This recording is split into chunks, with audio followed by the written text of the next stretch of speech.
আজ সন্ধেবেলা রাহুল অফিস থেকে আসার সময় নিয়ে আসলো 3টে আম। আর আম যেহেতু আমি ভীষণ খেতে পছন্দ করি, তো সেই জন্য একটা আম সাথে সাথে কেটে ভাবলাম যেহেতু পাকা খেয়ে দেখি কেমন।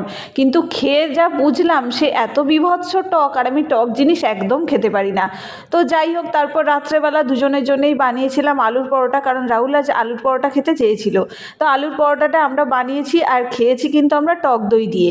টক দই দিয়ে আলুর পরোটা খেয়ে দেখো, আশা করি ভালো লাগবে। আর আলুর পরোটার রেসিপিটা আমি অলরেডি চ্যানেলে আপলোড করে দিয়েছি, চাইলে দেখে নিতে পারো।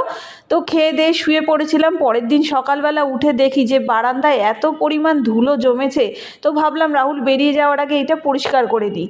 প্রত্যেক দিনই এরকম ধুলো জমতে থাকে। আমরা থাকি কিন্তু 3 তলার উপরে, তাও এত পরিমাণ ধুলো প্রত্যেক দিনই বেরোয়।